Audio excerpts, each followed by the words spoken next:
be quick, man. I think like this is really good. And I knew I when think we start talking, we were going to need more than a half an hour, Doug. Like I dominate these podcasts.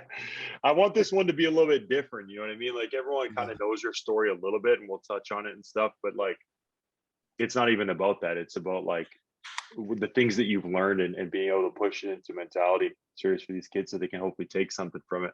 Let's get into stories. Actually, you know what? One guy I want you to talk about, just who I think really embodies, and again, this is because this guy's playing in Europe, he's a white guy. I don't want this to think like this is some prejudice thing, but like I look at a guy like Kevin Pangos. Like Kevin trained with Kyle when he was young, and Kevin Pangos. I remember I'm 15. Kevin's 15 or 16 years old. This is the first time that I met Kyle. I'm at UBC. We go out to play Guelph, Waterloo, Laurier, all these teams in Ontario. We play. Kyle had this thing called A-game hoops at the time, and he had all these pros, and then he had like young rising players that he would let train with the guys in the preseason.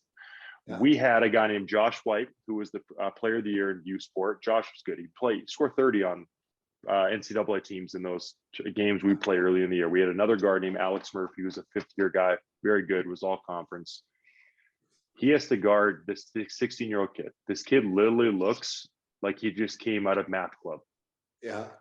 Kevin Pangos absolutely put the smack down on these old guys. And I'm looking at this guy and I'm like, yo, he literally looks like he's straight up out of a math club. Like he looked like and the kid was about 6'1". But everything that he did, he could pass with both hands. He had worked himself to become a good athlete, a deceptively good athlete in terms of changing direction and stuff and being strong. He could shoot it. He could pass both hands. He was very intelligent. He was like a fierce competitor. And now you look at Pangos, like he was playing for Real Madrid. He's like a sniff away from the NBA, just like kind of you were, but he has a label to him. But I look at him and I know obviously you've crossed paths. And when you look at someone like that, what do you think that kids can take from a guy like that? Or what are your thoughts on him? Well, he's the same type of kid. So I've been mentoring Kevin, I would say, for years now, just on, especially he came in there young with Team Canada and then on selections, but then more so once he got to the European stage and played in played in Gran Canaria where I played, so helped him out on that one. Then he went to Zalgiris, which was, a big move for him in Euroleague standpoint. Then he, with the Barcelona deal, same type thing. But he was at the point where, same thing I struggle with. Do I come back and try the NBA and forget the European stuff? And my advice to him at the time was, you can't turn down a Barcelona because Barcelona will be 10 to 12 NBA teams. And I said, Barcelona solidifies your whole career. After you play in Barcelona, you can play anywhere. And not only will you be able to play anywhere, you'll also have the money in your bank account that gives you the freedom to play anywhere. So after that contract, if you want to go now and try the NBA, go and do it. Because a lot of times guys like him and myself and let's say Kyle Wilshire and these guys, if they leave Europe now and come back like I would have, you would literally take a pay cut. So once it gets to that level, it's not about the money, it's about the fact of the opportunity.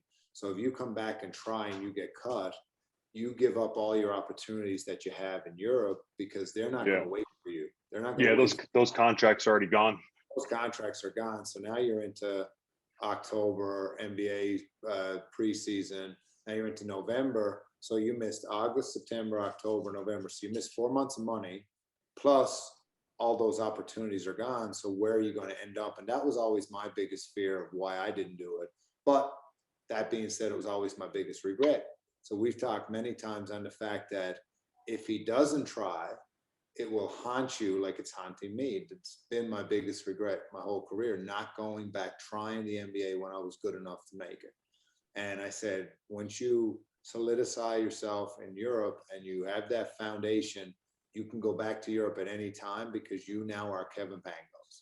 You are a pass first point guard. You can shoot the three and you do not make mistakes or turn the ball over. Also, you're a quality, you're a human being, you have a family and you don't party. And all those things, they love. They love when you have a family. They love when you don't like to, you know, when you live and die for basketball, because they know then they don't have to worry about you. Because a lot of times in Europe, the best teams are in the best cities. When I say best cities, it's the best nightlife, it's the best food, it's the most entertainment. So a lot of times you can come over there and get caught up because Europe is pretty wild. It's a hell of a party when you get after it. So they want the guys that are just focused on basketball. So Kevin to me is the epitome of hard work, dedication, because again, he reminds me of Steve Nash, but just to what he done as a kid to get to where he was, how he studies the game, and he's not super athletic. I don't even know if he can touch the rim, can he? So, you know, he's not super athletic, but yet he can control the game off his mind. He can control the game off his speed and change the directions. And he's got huge cojones. He's always ready to make that big shot. Yeah. So I got nothing but utmost respect for him. And I've also mentored him with, like, you know, Team Canada stuff with insurances and things and just a bunch of different things. So to me, he's had a hell of a career. I don't think it's over yet. He was just co-MVP Euroleague with Zenit last week. Yeah. So he's No, balling. he is. Yeah, I look at him as just like more kids need to look at guys like this. And, you know, it's not NBA or bust. Like someone like that, like he is maxed out and he's a great role model. You know, there's the Jamal Murrays, there's the RJs, but like there's also Kevin Pangos. And Kevin Pangos is like a massive success story of like that guy Yeah. has absolutely maxed out. And I think that, you know, from this probably, you know, more kids are gonna look up Kevin Pangos.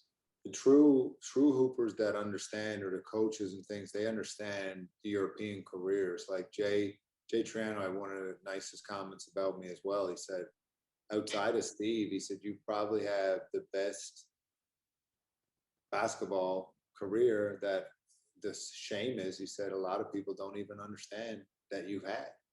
And Yeah. that to me is a great compliment, because he understood the things I've accomplished on the European stage. And a lot of times it doesn't go unnoticed, because guys will go and they'll sit on the NBA bench, they'll have a role here. But when you go and you dominate Europe for a really long time and you continue to play at the highest levels over there and play for your country, like all those things make you up. It's true what you said. It's not NBA or bust. My first couple of years, that's what I thought, NBA or bust. And until I realized and settled in, that's when the NBA opportunities came back. But Mm-hmm.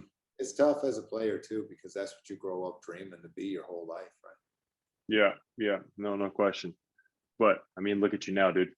You came from a town of 20 people in a shack with I mean, minus your hairline, but you had a Runways, makeshift hey, some of the runways.